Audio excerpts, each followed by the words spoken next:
తెలంగాణ రాష్ట్ర లోక్దళ ఆధ్వర్యంలో ఏర్పాటు చేసిన ఈ రౌండ్ టేబుల్ సమావేశానికి అధ్యక్షత వహించిన గౌరవనీయులు పెద్దలు, దాదాపుగా మా అనుబంధం కూడా 1981 నుంచి నాకు అనుబంధం. మా మహబూబాబాద్లో ఫారెస్ట్ రేంజర్గా వారు అపాయింట్ కావడం, ఒక ఫైర్ బ్రాండ్ లాగా వారి ఫస్ట్ పోస్టింగ్ అది. మేము పీడిఎస్ విద్యార్థి నాయకులుగా మేము కాలేజీలో గెలిచినాం. వారు రోజు కాలేజీ గెస్ట్గా గెలిస్తే ఆయనకున్న సామాజిక స్పృహ, మాట్లాడిన తీరు మా పార్టీలో ప్రముఖుల కంటే మిన్నగా వారు పనిచేశారని తర్వాత తెలిసింది. ఆ పరంపర తెలుగుదేశంలో కూడా నేను చాలా సుదీర్ఘ కాలం పనిచేసిన. అప్పుడు వారు మాధవరెడ్డి గారి దగ్గర పిఎస్గా ఉండేది ఆ అనుబంధం. తర్వాత నేను టీఆర్ఎస్లో వచ్చినప్పుడు వారు కేసీఆర్ గారికి సన్నిహితంగా ఉండడం, తెలంగాణ రాష్ట్ర ఉద్యమంలో కేసీఆర్ గారి వెన్నంటి ఉండి రేంబవళ్ళు ఆయన చేసే ఆలోచనలో అనేక గంటలు, రోజులు, నెలలు, సంవత్సరాలు వారు గడిపినారు. వారి సేవ అనేది తెలంగాణ రాష్ట్ర సాధనలో అత్యంత కీలకం. ఆ గౌరవం, మర్యాద వారు ఏ రూట్లో పోయినా, ఏ విభాగంలో పోయినా మేము ఖచ్చితంగా వారికి ఇచ్చే అటెన్షను, ప్రయారిటీ కూడా నెంబర్ 1గానే ఉంటుంది.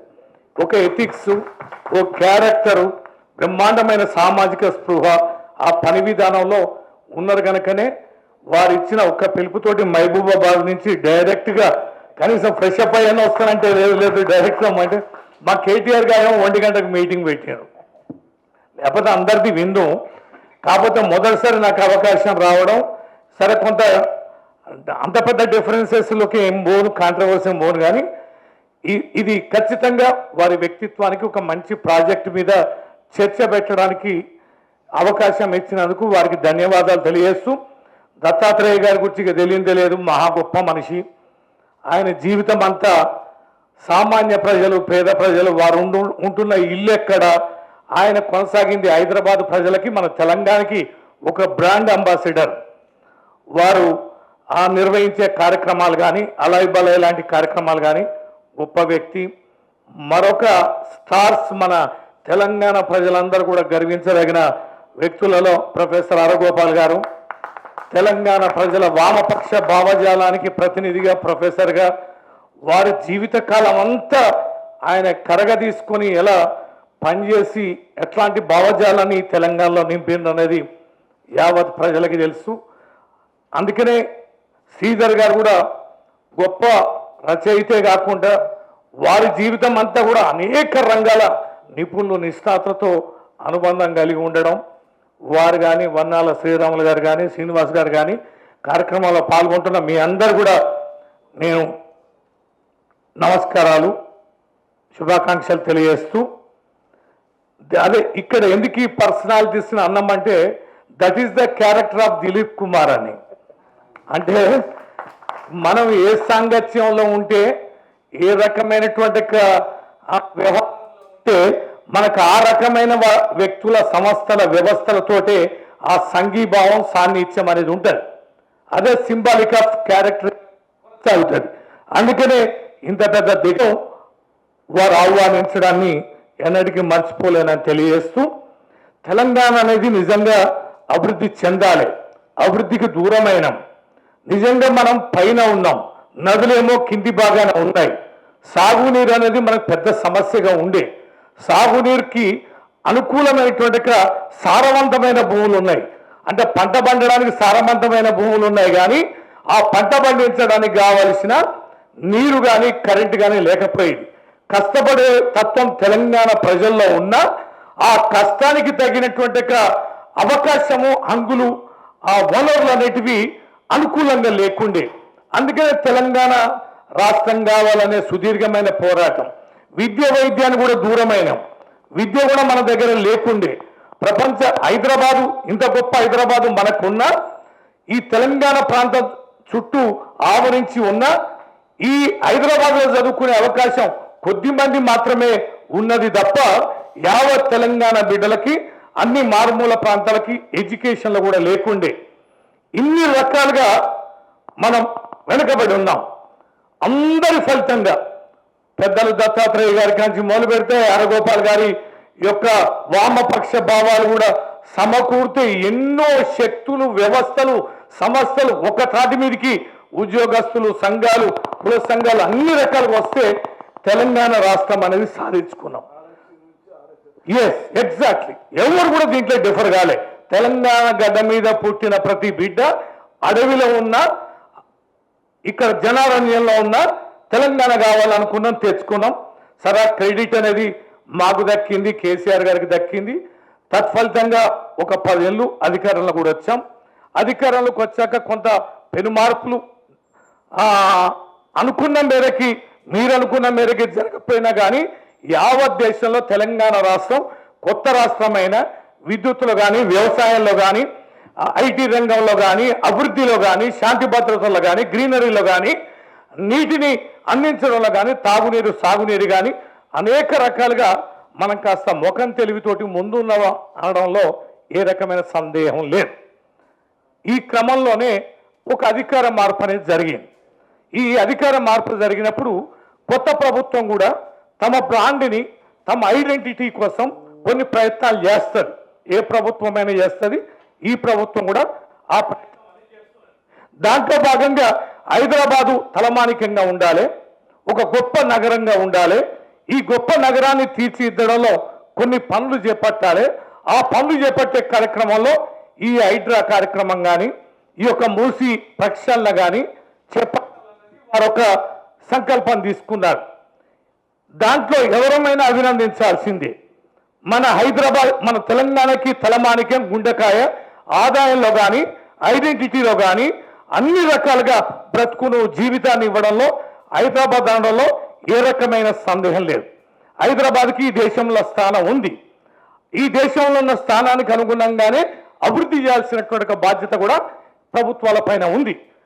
అయితే ఎంచుకునే విధానం, చేసే విధానమే కర్కోటంగా ఉండడానికి వీల్లేదని తెలంగాణ ప్రజలు, ముఖ్యంగా హైదరాబాద్ ప్రజలు గుండె నిబ్బరంగా ఉండేలాగా, చేసే పని పారదర్శకంగా ఉంటుంది అనడంలో కొంత అవగాహన కల్పించి, కొంత నమ్మకాన్ని కల్పించి, పారదర్శకతను కల్పించి, అనేక వ్యవస్థలు, సంస్థలతో చర్చలు చేసి, ప్రజల్ని, ప్రజాస్వామ్యవాదుల్ని భాగస్వామ్యం చేసి ఒక నిర్ణయం చేసుకుంటే ఈ గందరగోళం అనేది ఉండదు.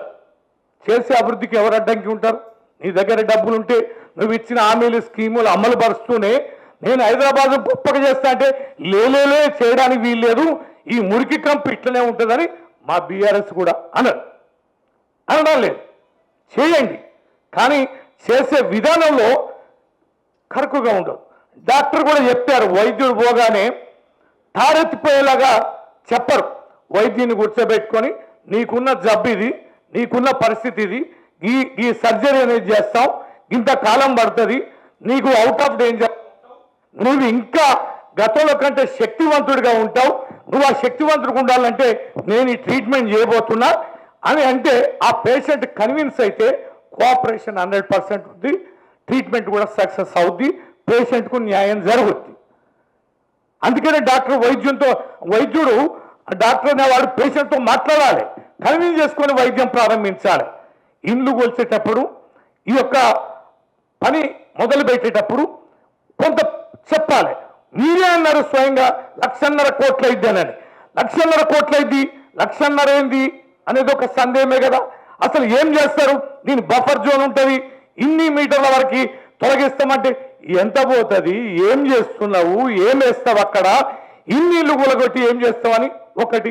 దాంట్లో నుంచి ఇంకో చర్చ ఏమొచ్చింది, ఇంకా ఈ మూసీ నదిని చేసి, ఇళ్ళని కూల్చేసి బఫర్ జోన్గా చేసి, బ్రహ్మాండమైన రోడ్లు వేసి, బ్రహ్మాండమైన గ్రీనరీ పెట్టి, ప్రపంచంలో ఔరా అనిపించే రీతిలో బ్రహ్మాండమైన హైరేజ్ బిల్డింగ్స్ మేము ఆడ కన్స్ట్రక్షన్స్ చేస్తామన్నావు. అనగానే తుస్సుమనేది. ఓహో, నువ్వు ఏదో ప్రయోజనం ఆశించి ఈ పని మొదలు పెట్టావా, రియల్ ఎస్టేట్ లక్ష్యం నీకు దీంట్లో ఉందా అనేది వస్తాను. హైదరాబాద్ అనేది కొన్ని 100 సంవత్సరాలుగా, 400 సంవత్సరాలుగా బతుకు జీవనం ఇది. ఈ జీవన బండి అనేది ఇక్కడ పాతుకపోయి ఉన్నప్పుడు ఆ పునాదులని ఊరికనే అవలీలగా పెకిలిస్తానంటే అది అంత ఆశామాషి కాదు. ప్రజాస్వామ్యం, ఈ ప్రజాస్వామ్యంలో కదిలించడానికి పెకిలించడానికి చాలా తేడా ఉంటుంది. ఆ కన్విన్స్ విధానంలో పోవాలనేది మీ బీఆర్ఎస్ పార్టీ మేము చెప్తున్నాం. మేము కూడా చేస్తాం. ఇంతకుముందు పెద్దలు దిలీప్ గారు చెప్పారు, బ్యూటిఫికేషన్ సంబంధించి దాదాపు మేము కూడా 11,000 కోట్ల రూపాయలు మా ప్రభుత్వంలో ఖర్చు పెట్టాం. 32 ఎస్టీపీల నిర్మాణం కూడా జరిగింది. బ్యూటిఫుల్ గా రోడ్లు వేస్తాం, కొన్ని బ్రిడ్జిలు కూడా కట్టాం, ఇంకా కొన్ని బ్రిడ్జిలకి నాంది కూడా రూపకల్పన కూడా జరిగింది. అవన్నీ చూస్తే కూడా గదే 10-15 వేల కోట్ల రూపాయలు అవుతాను. నా దగ్గర దీనికి సంబంధించిన డీటెయిల్ ప్రభుత్వం సంబంధించింది ఉంది. దీంట్లో ఉన్నది వేరు, వారు చెప్తున్నది వేరు. అంటే ఇది కరెక్ట్ కాదనేది అనిపిస్తుంది. 50 కిలోమీటర్లు చేస్తాం, దీని మొదటి దశ, రెండవ దశ, మూడో దశ చేస్తాం. దీంట్లో ఇంతే డబ్బు ఖర్చు అవుతుంది, మొదటి దశలో 7,000 కోట్లే ఖర్చు అవుతుంది. అంటే చెప్పేదన్నీ ఒక్కటి ఉన్నాయి, కానీ ఆచరణ అనేది మరో రకంగా ఉంది. ఈ పరిస్థితి ఏంది? అయితే దాంట్లో ఇండ్లు కట్టుకొని ఉన్నారు. ఈ ఇండ్లని షిఫ్ట్ చేయాలి. ఆ ఇంట్లో ఒకటే కాదు, పోయి డబుల్ బెడ్రూమ్ అన్న కొల్లూరులో పో, ఆడపోయి ఉంటే కొల్లూరులో పోయి వాడు ఏం చేయాలి? ఆ కొల్లూరు అనేది ఒక అద్భుతమైన హై లెవెల్ ప్లేస్ ఉంది. ఇప్పుడు అది పేరుతో డబుల్ బెడ్రూమ్లు ఉంటాయి, కానీ ఆ డబుల్ బెడ్రూమ్లలో ఉండే వాళ్ళకి పనిచేసే పని అక్కడ ఏది కూడా ఉండదు. కొన్ని కిలోమీటర్ల జర్నీ చేసినా కూడా వాళ్ళు పని చేసుకుని వాళ్ళ జీవిత విధానాన్ని కొనసాగించే ఆ ప్రాంగణం పరిస్థితి, ఎన్విరాన్మెంట్ అనేది వాళ్ళు కేటాయించిన డబుల్ బెడ్రూమ్లలో ఏరియాలో కూడా లేదు. డబుల్ బెడ్రూమ్ అక్కడ ఉండి పని ఇక్కడ చేసుకునే పరిస్థితి లేదు. ఇక్కడ మెకానిక్లు, షాపులు, రకరకాల టెక్నీషియన్స్, సాంకేతిక నిపుణులు అందరూ కూడా ఈ యొక్క నదీ పరివాహక ప్రాంతంలో ఉన్నారు కనుక వారి జీవనోపాధి ఏంది, వాళ్ళ కుటుంబ బ్రతికేంది అనేది కూడా ఇవన్నీ ఆలోచన చేయాలి. కేవలం ఇంటినిచ్చి దొరుకుకోవడం కాదు, వాళ్ళ బ్రతుకు జీవిత విధానానికి సంబంధించి ఆలోచనలు చేయమని చెప్పని మేము అంటున్నాం. ఇండ్లు ఇవ్వడం అనేది దరిదాపులో ఇవ్వాలి, వాళ్ళ బ్రతుకు సంబంధించి ఇవ్వాలి, వాళ్ళ కుటుంబ పరిస్థితిని కూడా అధ్యయనం చేయాలి. అసలు మీరు ఏం చేస్తారు, ఏ లక్ష్యం కోసం దీనిని మీరు చేస్తున్నారు, ఎంత డబ్బు ఖర్చు పెడుతున్నారనే పూర్తి స్థాయి డిపిఆర్ కూడా ఇవ్వాలని మేము అంటున్నాం. మీ దగ్గర నిజాయితీ కూడా లేదని మా అభిప్రాయం. ఎందుకోసం అంటే ఒక్కసారి మీరు ఇలా పెద్దలు ఎవరన్నా ఉంటే, ఈ మన పబ్లిక్ గార్డెన్ ఉంటుంది అసెంబ్లీ పక్కన, ఒక్కసారి కనుక వాకింగ్ ఎవరైనా చేసేది ఉంటే ఎంత చండాలంగా ఉందండి పబ్లిక్ గార్డెన్. ఆడ నీటి కోలని ఉంటుంది, ఎన్నడోది దివాళ తీసిపోయింది, కూలిపోయింది. ₹1 ఖర్చు పెట్టడాలే ఒక మొక్క మీద కానీ, ఆ లేసిపోయిన బండలో టైల్స్ అతికించడం కానీ, ఆ వాటర్ అనేది కానీ, బ్యూటిఫికేషన్ కానీ, ఇంత పెద్ద పబ్లిక్ గార్డెన్ పట్టించుకోవడాలి. ఒక్కసారి సెక్రటరీ ముందున్న లుంబిని పార్క్ కి మధ్యన ఎవరైనా వ్యవస్థ చూడండి. నేను మొన్న మా మనవాణి తీసుకొని పోయినా, నేను ఎంత చండాలంగా లుంబిని పార్క్ ఉందంటే మినిమం మెయింటెనెన్స్ కూడా లేదు. అది మన ప్రభుత్వాన్ని ఆదాయం వస్తుంది, ఎందుక మినిమం మెయింటెనెన్స్ ఉండదు. ఆ బోట్లో పోతే మధ్యలో 2-3 సార్లు స్ట్రక్ అయింది, విపరీతమైన దాంట్లో ఆ చెత్త, చెదారం, ప్లాస్టిక్ అంతా డంప్ అయి ఆ పడవ మూవ్ కాకుండా అడ్డుకోవడం అనేది జరిగింది. హైదరాబాద్కి తలమానికమే హుస్సేన్ సాగర్ కదా, ఈ హుస్సేన్ సాగర్ సంబంధించిన ప్రాసెస్ కానీ, ప్రక్షాళన కానీ, దాన్ని శుభ్రం చేయడంలో కానీ ఎందుకు ప్రయత్నం చేయం? ఇది కదా కీలకమైంది. దీన్ని చేయడాలే, పక్కన సెక్రటరియట్ చుట్టూన్న ఏ ప్రాంగణాన్ని చేయడాలే, హైదరాబాదు నగరంలో అత్యంత కీలకమైన ఏ కూడళ్ల మీద కూడా మొక్కలను కానీ, లేదా పార్కులను కానీ, లేదా కూడల సెంటర్లో కానీ, ఐలాండ్స్ కానీ, వీటిని ఎక్కడ కూడా అందమైనగా తీర్చిదిద్దడంలో మీ పాత్ర, మీ ప్రమేయం, మీ చూపే లేనప్పుడు మీ దృష్టి ఇంత గొప్ప ప్రాజెక్టు మీద నిజాయితీగా ఉందని మేము ఎట్లా విశ్వసించాలనేది మా పార్టీ తరఫున మేము నిలదీస్తున్నాం. మేము స్పష్టంగా చెప్తున్నాం, మూసి ప్రక్షాళన చేయడంలో మేమే ప్రారంభించాం కదా, మేమెందుకు అడ్డుకుంటాం? మేమే ప్రాధాన్యత అనేది ఇవ్వాలంటున్నాం. కానీ దానిని ఒక ఫేస్ వైజ్ చేసుకుంటా పోదాం. ఇంత విధ్వంసపరంగా ఎందుకు? ఇవాళ హైడ్రా అనేది తెచ్చారు. హైడ్రా అనేది మంచి కార్యక్రమమే కావచ్చు కొంతమేరకి, కానీ హైడ్రా అనే పేరు వింటనే ఒక గ్రూపులో ఒక భయం. హైదరాబాద్లో చాలా చెరువులు ఉన్నాయి, అదృష్టమే చెరువులు ఉండడం, కానీ ఈ చెరువులు ఉండడం అనేది పెద్ద దురదృష్టం కూడా అయింది. ఎందుకు అయిందంటే అవి మొత్తం కూడా ఒక మురికి గుంటలు అయిపోయినాయి. అత్యంత భయానకమైన దుర్గంధం, చెత్త చెదరం లేదు. చుట్టూన్న ఇండ్లని కలిసి మొత్తం డ్రైనేజ్ అంతా చెరువులకే పోతున్నాయి. చెరువులని, తూవులని బూట్ చేసినాం. దాని కట్ట కింద వ్యవసాయం అనేది లేదు, తూము తీసేది లేదు, నీళ్లు తీసేది లేదు, ఆ నీళ్లు బాగా ఏది లేదు, మురికంతా పోయి చెర్ల పోతుంది. ఆ చెర్ల మురికంతా ఎక్కడ పోతుంది? అబ్జర్వ్ అవుతుంది భూములకి. మొత్తం బోర్లలో ఏం నీళ్ళు వస్తున్నాయి? చండాలమైన తాగలేని నీళ్ళు వస్తున్నాయి. మరి ఈ చెరువులు ఉండాలనా తీసేయాలనా అనేది కూడా ఒక తీవ్రమైన చర్చనే. ఒకవేళ ఉంటే ఆ చెరువులకి డ్రైనేజీ పోకూడదు కదా, డ్రైనేజీ వ్యవస్థల్ని నిర్మించాలి కదా. చెరువుల భూముల ఆక్రమణ మీద దృష్టి చేస్తాను కానీ ఆ చెరువులో ఉన్న నీటిని ఎట్లా ప్రక్షాళన చేయాలి అనేది చూడాలి కదా. మరి ప్రజలకి విషయం నాపిద్దామా? అందుకనే ఒక వ్యవహారం మొదలు పెట్టేటప్పుడు భూముల్ని రక్షించాలి, చెరువుల్ని రక్షించాలి, కానీ చెరువులో ఉన్న నీటిని ప్రక్షాళన చేయాలి. ఈ మురుగుని ఎక్కడ వాటిని ప్రాసెస్ చేయాలి, రైట్ వాటర్ చేసి ఎటు పంపించాలి ప్రక్షాళన చేసిన నీటిని అనేది, ఇవన్నీ కూడా ఆలోచనలు సుదీర్ఘంగా చేయాలి. మహానగరం, ఈ మహానగరానికి చేయాల్సిన పనులన్నీ చేయాలి.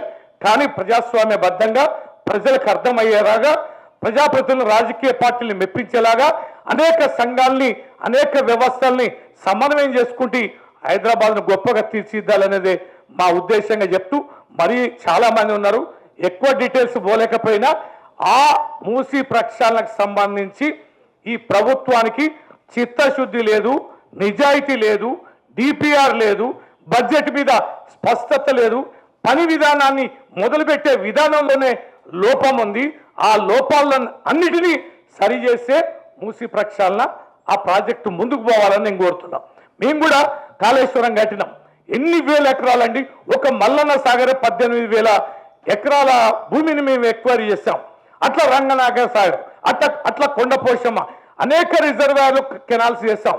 కానీ ఎక్కడో చిన్నపాటి చిన్న చిన్న ఘర్షణలు అయినాయి కానీ కూర్చోబెట్టుకున్నాం, బతిలాడినాం, ఊర్లు కట్టినాం, భూమి ధరలు కూర్చోబెట్టి సెటిల్మెంట్ చేసుకున్నాం, ఆఖరికి ప్రాజెక్టు కూడా పూర్తి చేయగలిగినాం. అంటే దాని అర్థమైంది, ఇన్ని వేల ఎకరాలను ఎక్వైర్ చేయడంలో అన్ని వేల మంది రైతులని సమన్వయం చేసుకొని అతి కొద్ది కాలంలో మేము పూర్తి చేయగలిగినామనంటే చిత్తశుద్ధి, నిజాయితీ, ఒక పద్ధతి ప్రకారం ఆ పని చేయగలిగాం.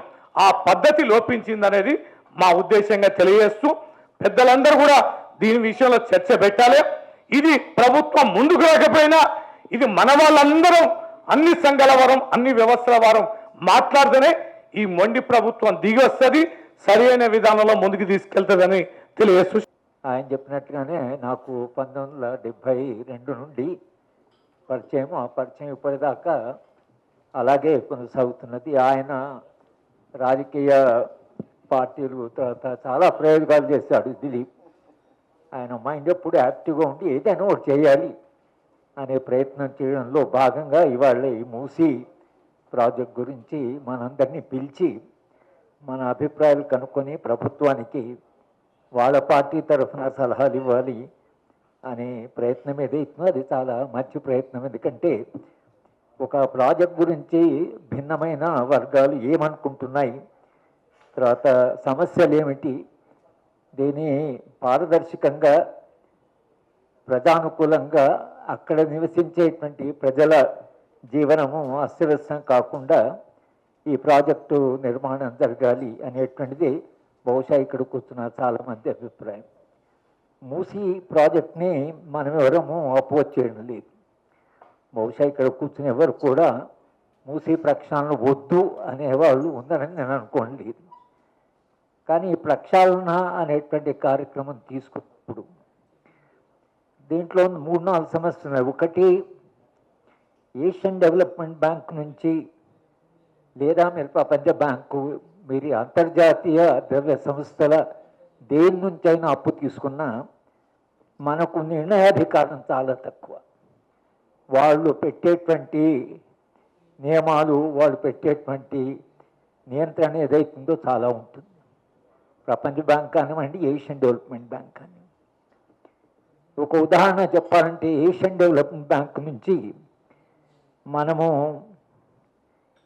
ఎలక్ట్రిసిటీ కొరకని అప్పు, ఇప్పుడు ఎస్ఆర్ శంకరం గారు, బహుశా మీరు అంతా ఆయన పేరు విని ఉంటారు, ఒక అద్భుతమైన నిజాయితీ కలిగిన జీవితం అంతా త్యాగం చేసిన ఆఫీసర్ ఆయన.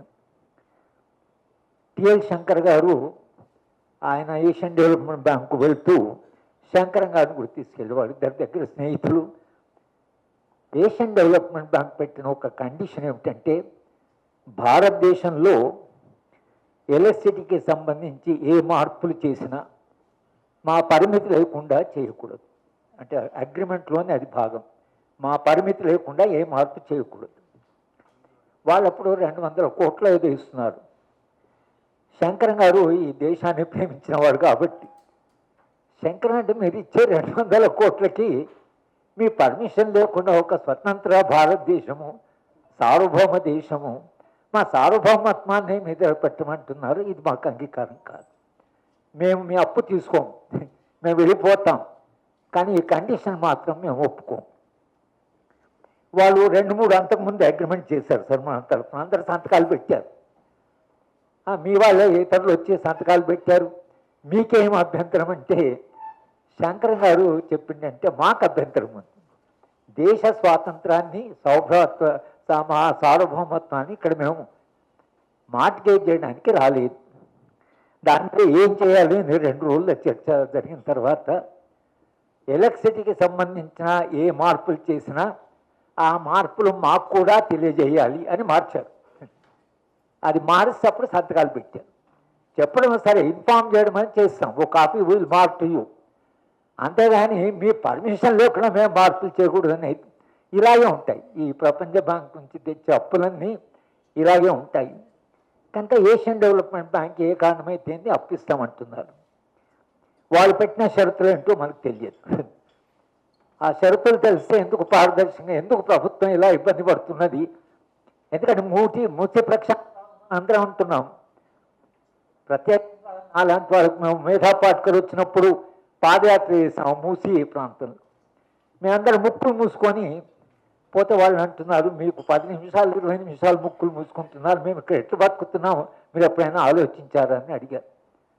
అది నిజంగా మనందరికీ చెంపదెబ్బ కొట్టినట్టుగా అనిపించింది మాకు. మనం అక్కడ చేస్తే వాళ్ళేమో పాపం అక్కడే జీవిస్తున్నారు. కనుక మనము ఆ చర్చలు జరిగినప్పుడు, మొదట మూసి ప్రక్షాళన ప్రారంభమైనప్పుడు ప్రభుత్వం మమ్మల్ని అందరూ కూడా పిలిచారు. నేను 3-4 మీటింగ్లకు వెళ్ళాను. ఒక దశలో ఈ మొత్తం మూసి ప్రక్షాళన దాని సమన్వయం మీరు చేస్తారని నన్ను అడిగారు. నేను చెప్పాను, మీరు చేసే తప్పులని మేము నెత్తిలో వేసుకొని, నేను ఇప్పుడు మూసి ప్రక్షాళన కోఆర్డినేషన్ కమిటీలో ఏదో ఉంటే ఇక్కడ మీ అందరికీ నేను జవాబుదారి. ఎందుకంటే ఆ బాధ్యత మనం వేసుకునే మీ తలనొప్పి మాకెందుకు అంటు కడతారు, మీరు కావాలన్నప్పుడే వస్తాము, సలహాలు ఇస్తాము, మీరేం తప్పు చేస్తే తప్పులు చెప్తాము అనేటువంటిది జరిగింది. కనుక మొట్టమొదట మనం చెప్తున్నది ఏమిటంటే, మూసి ప్రక్షాళన అయితే మీరు చేద్దాం అనుకుంటున్నారు, మూసి బెడ్ మీద ఉన్నటువంటి వాళ్ళు పెడుతున్నారు, వరదలు వచ్చినప్పుడు ఆ గుడిసెలు మూసుకుపోయి ఆగడుతున్నారు, చాలా అక్కడ దుర్భరమైన జీవితం గడుపుతున్నారు, ఫస్ట్ షిఫ్ట్ చేయండి, వాళ్ళని తప్పకుండా మనం షిఫ్ట్ చేయాలి. షిఫ్ట్ చేసిన తర్వాత మీరు ఎఫ్టీఎల్ ఎత్తి పెట్టారు, ఎంత దూరం అంటే చాలా దూరంగా తీసుకుంటాం, మూసి బెడే కాదు, అటువైపు ఇటువైపు ఎక్స్పాండ్ చేస్తామంటున్నారు. ఎక్స్పాండ్ చేసి దేని కొరకంటే అక్కడ హోటల్ కడతాము, టూరిస్టు చేస్తాము, అవన్నీ వాళ్ళు టూరిజం సెంటర్గా కూడా దాన్ని అభివృద్ధి చేస్తాము అని అంటున్నారు. అంటే మేము ఇచ్చిన సలహా ఏమిటంటే, ముందు మీరు అక్కడ హోటల్ కడతారా, మీరేం చేస్తారు, పార్కులు పెడతారా, ఏం పెట్టినా మూసీ ప్రాంతంలో ఎవరైతే జీవిస్తున్నారో వాళ్ళకు కూడా అదే ప్రాంతంలో ఇల్లు కట్టివ్వండి. మల్టీ స్టోరీ బిల్డింగ్ ఇస్తారా, 2 బెడ్రూమ్ ఇస్తారా, ఏదైనా సరే వాళ్ళని అక్కడే రిహాబిలిట్ చేయండి. ఎందుకంటే అక్కడ మీ హోటల్లో వస్తే అంటున్నా వస్తే అక్కడే వాళ్ళకి ఏదో పని దొరుకుతుంది. 2 సమస్యలు ఉన్నాయి దీంట్లో. ఒకటి, మీరు మూసి బెడ్ మీద నివసించే వాళ్ళని షిఫ్ట్ చేయాలి. రెండవది, మూసి పెట్టిపోయిన వాళ్ళని కూడా షిఫ్ట్ చేయాలి అని మీరు అంటున్నారు. ఆ షిఫ్ట్ రిహాబిలిటేషన్ ఏదైతుందో అది మనకు పెద్ద సమస్య. మూసీ ప్రక్షాళనలో ఇవాళ ప్రధానమైన సమస్య, మూసీకి అటువైపు ఎవరైతున్నారో వాళ్ళని ఖాళీ చేయించి వేరే ప్రాంతానికి తీసుకుపోవాలి అనే ప్రయత్నం ఏదైతుందో దాంట్లో ఎన్ని సాధక బాధకాలు ఉన్నాయి సార్, మనం ఊహించలేని బాధలు ఉన్నాయి. మొట్టమొదటి సమస్య ఏంటంటే, వాళ్ళని ఎక్కడో తీసుకెళ్ళి 2 బెడ్రూమ్ టీఆర్ఎస్ పార్టీలు కట్టుకుంటున్నాయి, వీళ్ళు కూడా 2 బెడ్రూమ్ ఇస్తామని అంటున్నారు. వీళ్ళు అనే 2 బెడ్రూమ్ పోతే ఏదో ప్రాంతం తీసుకుపోయి మాకు ఇల్లు ఇస్తారు. మాకు ఊళ్ళల్లో ఇక్కడ మాకు ఊళ్ళలో గడుస్తును ప్రతి గ్రామంలో ఏదో కొంత భూమి ఉంటుంది.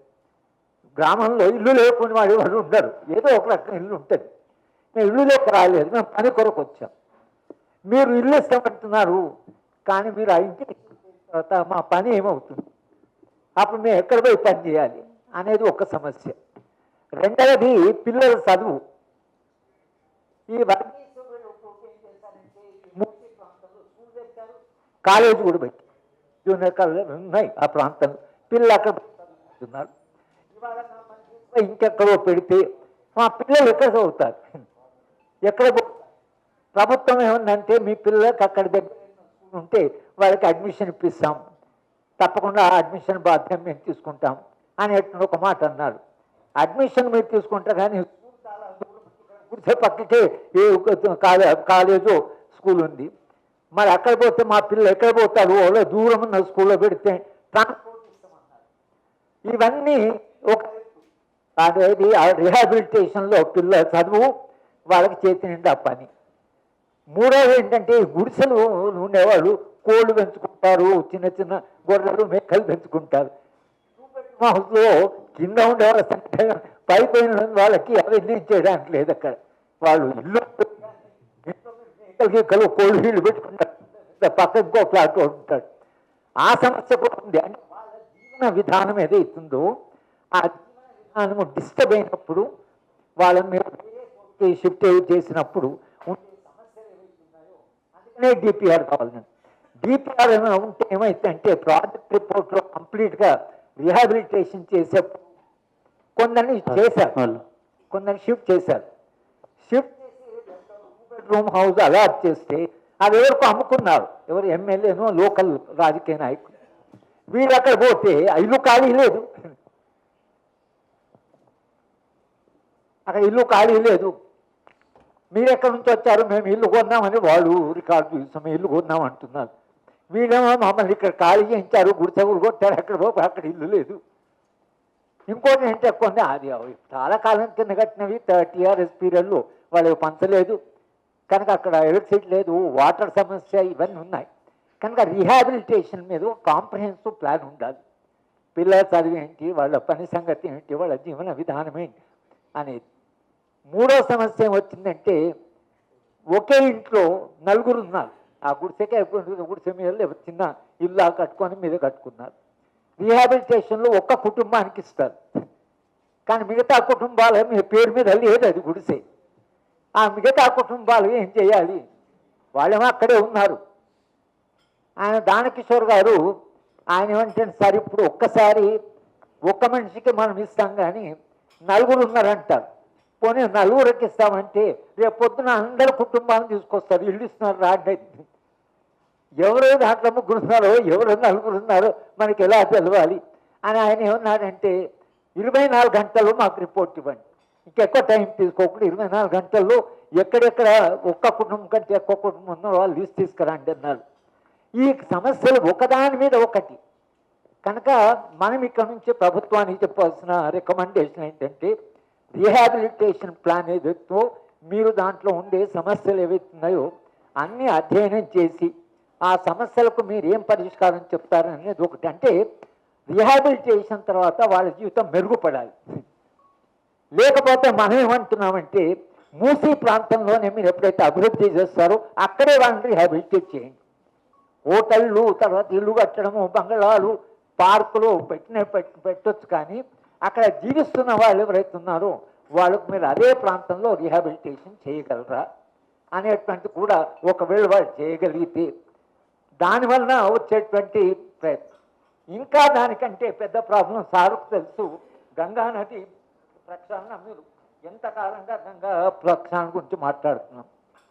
ఏ నది అయినా భారతదేశంలో ఏ నది అయినా కూడా అది పూర్తిగా అసలు కలుషితం కావడానికి ప్రధాన కారణము పరిశ్రమలు.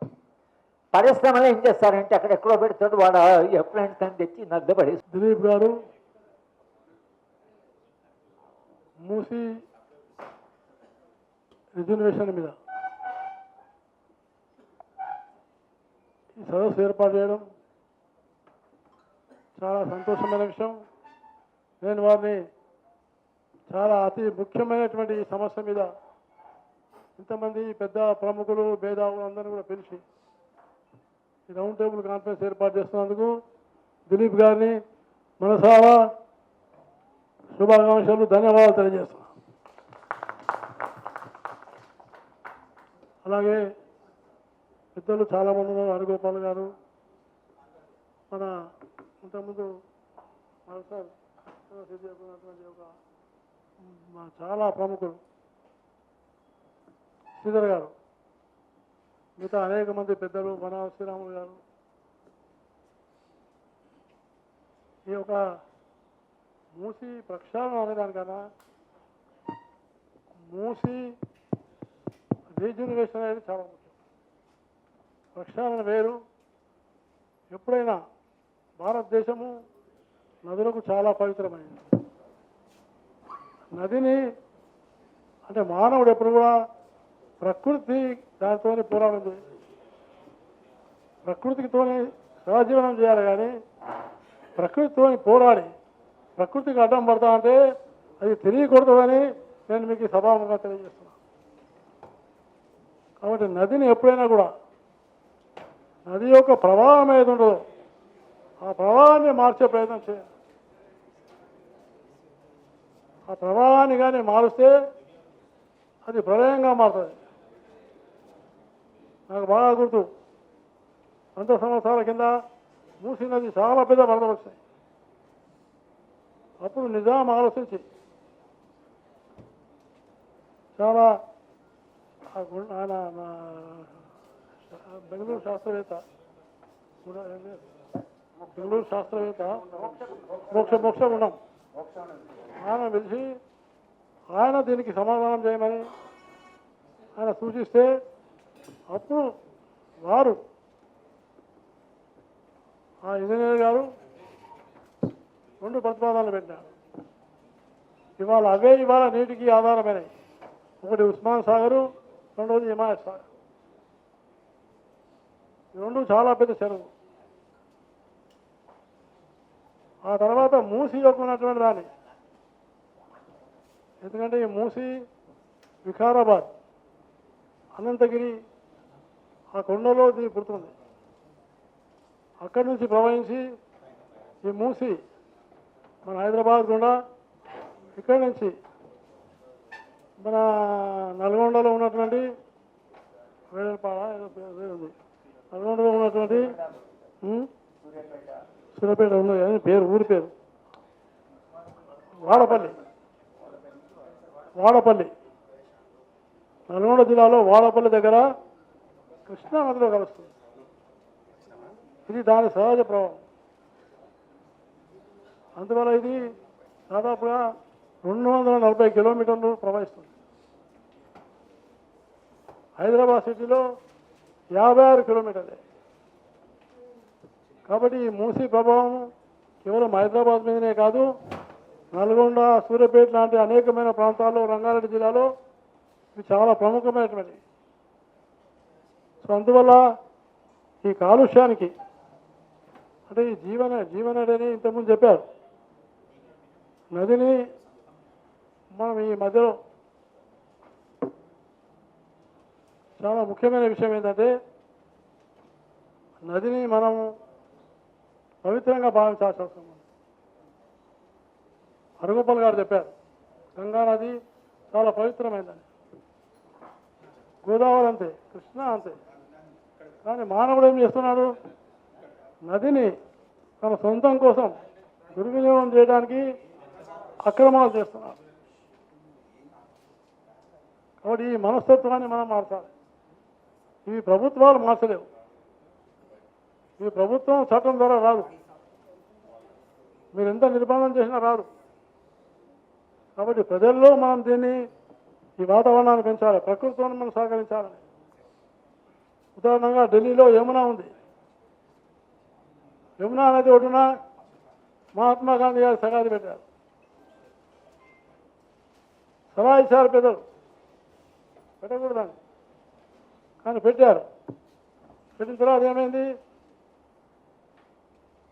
వరద వచ్చింది, పెద్ద వరద వచ్చింది, వరద దాన్ని కొట్టేసింది. కాబట్టి ఆ విధంగా మనం ఎప్పుడు కూడా నది యొక్క ఉన్నటువంటి పారివాహిక ప్రాంతాన్ని దాన్ని శుభ్రంగా ఉంచాల్సిన అవసరం ఉంది. అయితే ఇప్పుడు చాలామంది పెద్దలు చెప్పారు, ఈ నది కాలుష్యానికి 3 కారణాలు. మొదటి కారణము మురుగునీరు అనేది ఈ నదిలోకి రావడం. రెండవ కారణము ఏవైతే వ్యర్థాలు ఉన్నాయో అంటే ఇండస్ట్రియల్ అఫ్లుయెన్స్, అంటే పారిశ్రామిక నుంచి వెలువడేటటువంటి అనేకమైనటువంటి కెమికల్స్, వాటన్నిటినీ మన హైదరాబాద్ గుండా మూసిలో వస్తున్నాయి. నేను పార్లమెంట్ సభ్యుడిగా ఉన్నప్పుడు నా కాన్స్టిట్యున్సీ కుకుట్పల్లి బిహెచ్ఎల్ దాకా ఉన్నది. నేను ఫతేనగర్ వస్తే, ఫతేనగర్ నుంచి అక్కడి నుంచి బయలుదేరి వస్తే చాలా వాసన, దుర్వాసన ఉండేది. కాబట్టి ఈ యొక్క ఇండస్ట్రీ నుంచి వచ్చేటువంటి వ్యర్థాలు ఏవైతున్నాయో ఇవి ఇందులో కలుస్తున్నాయి. మూడవది అక్రమాలు. నేను చిన్నప్పుడు 1952లో నేను పుట్టి పెరిగింది గౌరీగూడ, మూసీ పక్కన. నేను 4వ తరగతి 5వ తరగతి ఉన్నప్పుడు మూసీ నదికి వెళ్ళి మూసీ నదిలో వేసవి కాలం వస్తే ఇదే వాడిని నేను మీకు మళ్ళీ చేస్తాను. కానీ నేను తర్వాత కాలేజీకి వచ్చి చూస్తే ఇదిరం కాదు, కాలు పెట్టే పరిస్థితి లేదు, కాలు పెట్టే పరిస్థితి లేదు. మేము చిన్నప్పుడు అక్కడ ఉండేమంటే కాబట్టి మా దగ్గర కొమరల్లి మరణం పూజ జరుగుతుంది. ఆ కొమరల్లి మరణం తీసుకెళ్ళి మేము అక్కడ మూసీ నదిలో కార్యక్రమాలు చేస్తుంటాం. కానీ ఇవాళ ఏం లేదు. కారణం ఏంటి? అనేక మంది ప్రభుత్వాలు వస్తున్నాయి, ప్రభుత్వం యొక్క అండతోటి, అధికారులకు అండతోటి కొంతమంది అన్ని అనేకమైనటువంటి ఒక షెడ్లు కట్టినారు, అక్రమాలు చేసినారు, తెలిసి చేసినారు. అందువల్ల ఇది క్షమించరాని నేరం. ఎంత పెద్దవాళ్ళైనా ఎంత వాళ్ళైనా చట్టాన్ని గౌరవించాలి, చట్టానికి మర్యాద ఇవ్వాలి, చట్టాన్ని పాటించాలనేటువంటిది ప్రజల్లో మనం నేర్పాలి. చట్టాన్ని పాటించకుండా చట్టాన్ని ఉల్లంఘిస్తే గౌరవం ఉండదు. మూడో విషయం, అక్రమాల విషయంలో ఏదైనా అక్రమాలు తొలగించేటప్పుడు మానవత్వం అనేది చాలా ముఖ్యం. మానవత్వం లేకుండా ఏ పని చేయకూడదు. నేను ఇంత ముందే చెప్పాను, ఇండస్ట్రియల్ అఫ్లుయెన్స్ ఎక్కడి నుంచి వస్తుంది? పటన్ చెరువు, బులారం, జీడిమట్ల, కాటేదాన్, ఉప్పల్, బులారం ఇవన్నీ ప్రాంతాల నుంచి వస్తున్నాయి. దానికోసము పొల్యూషన్ కంట్రోల్ బోర్డు ఉంది. ఆ పొల్యూషన్ కంట్రోల్ బోర్డు కొన్ని సంవత్సరాలు చాలా ఆనెస్ట్ ఆఫీసర్స్ ఉండి చాలా పరిశ్రమల్ని రెడ్ నోటీస్లో పెట్టాం. కొంతమంది ముఖ్యమంత్రులు ప్రయత్నం చేశారు, కానీ రాజకీయ ప్రభావం వల్ల ఈ పొల్యూషన్ బోర్డు అవుతుందో, పొల్యూషన్ బోర్డు వల్ల సక్రమంగా పనిచేయటం లేదు. వాళ్ళు సక్రమంగా పనిచేస్తే ఈ వ్యర్థాలు అనేవి రావు. సో అందువల్ల ఈ స్వతంత్రమైన సంస్థ, ప్రభుత్వ ఆధీనంలో ఉన్న స్వతంత్రంగా ఉండే సంస్థ. కాబట్టి అలాంటి సంస్థలను మనం పటిష్టపరచాలి. తదుపరి నేను ఏం చెప్తున్నానంటే చాలా ముఖ్యమైన అంశం. దీనికి ఏదైనా కూడా ఇండస్ట్రియల్ అఫ్లుయెన్స్ ఆపడానికి, మురుగునీరు ఆపడానికి ముఖ్యమైన విషయము ఇంతకుముందు మిత్రుడు చెప్పిపోయినాడు, ఎస్టీపీ ఏర్పాటు చేయాలి. ఎన్ని ఎస్టీపీలు ఏర్పాటు చేసి ఆ ఎస్టీపీలు నీరు వచ్చేదాన్ని పరీక్ష చేసి మురుగునీరు ఉంటే వాటిని శుద్ధి చేసి నదిలో పంపించాలి, కానీ ఎలాంటి నీటినైనా నదిలో చేపిస్తూ ఉండొద్దని మనం చేస్తున్నాం. ఎస్టీపీలు నేను పట్టణాభివృద్ధి శాఖ మంత్రిగా పనిచేసిన, అర్బన్ డెవలప్మెంట్ మినిస్టర్గా పనిచేసిన. నా కాన్స్టిట్యున్సీలో అంబర్పేట మూసీ నదికి వచ్చే దగ్గర చాలా దుర్వాసన. అనేక మంది నాగోల్లో ఉన్న వాళ్ళు వీళ్ళందరూ దోమల పెడదా, ఎంత మంచి ఇల్లు కట్టుకున్నా దోమల పెడదా. ఉన్నప్పుడు నేను అటల్ బిహారీ వాజ్పేయి గారు ప్రధానమంత్రి గారితో మాట్లాడి ఈ మూసీకు ఉన్నటువంటి రిజర్వేషన్ చేయాలా, దీనికి ఎస్టీపీలు చేయాలని చెప్తే అప్పుడు ప్రధానమంత్రి అటల్ బిహారీ వాజ్పేయి గారు ఆయన దాదాపుగా 2000 కోట్ల రూపాయలు ఇచ్చిందని నేను మీకు సభాముఖంగా తెలియజేస్తున్నా. ఇది 1999. అందువల్లే ఇవాళ అంబర్పేటలో ఎస్టీపీ వచ్చింది. చాలా మంచి ఎస్టీపీ, పెద్ద ఎస్టీపీ. అలాంటి ఎస్టీపీలు మన ఇక్కడ కూడా మూసీకి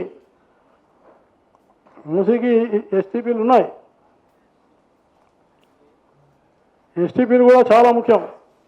ఇది నదుల యొక్క ఉన్నటువంటి పరిరక్షణ ప్రణాళికలో ఎన్ఆర్సీపీ కింద మూసీ నది కాలువ నియంత్రణ కోసం హైదరాబాద్లో మొత్తము 593 మిలియన్ లీటర్లు రోజువారీగా సామర్థ్యంలో 4 ప్రధాన మురుగునీరు శుద్ధి కేంద్రాలు, గోదావరి నది కాలుష్య నియంత్రణ కోసం భద్రాచలం, మంచిర్యాల, రామగుండం ప్రాంతంలో మొత్తం 28.46 మిలియన్ లీటర్స్ రోజువారీ సామర్థ్యంతో మురుగునీరు శుద్ధి కేంద్రాలు ఏర్పాటు చేయడం జరిగింది. అంటే ప్రభుత్వాలు ప్రయత్నం చేయాల్సిందే. అందువల్ల ఇప్పుడు మనము హైదరాబాద్లో 62 ఎస్టీపీలు ఉన్నాయి. హైదరాబాద్లో 62 ఎస్టీపీలు ఉన్నాయి. కానీ అయినా కూడా ఈ యొక్క ఉన్నటువంటి ఈ ప్రాంతము అనేక విధాలుగా 3 విషయాల మీద తీసుకోవాలి. ఒకటి,